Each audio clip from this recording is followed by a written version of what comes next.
আসসালামু আলাইকুম। সকাল 6:40 বাজে।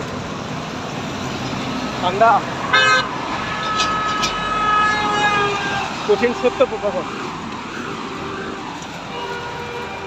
ইচ্ছা করছিল কম্বলের নিচে শুয়ে থাকি, হজর করে কালো খাদ্য হবে, ভিতরে একটা কালো পাতলা পড়ছি। অনেক কি এখন আমার দৌড় চলতেছে 3.5 কিলোমিটার। আমি পুরো ঘামতেছি,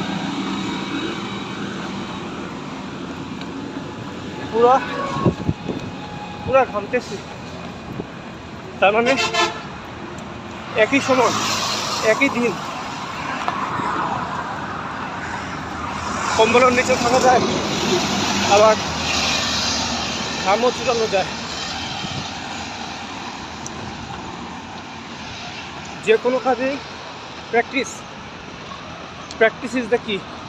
প্র্যাকটিস করবেন, উঠে পড়েন। কিসের শীতকে করতে হবে জয়। আসসালাম।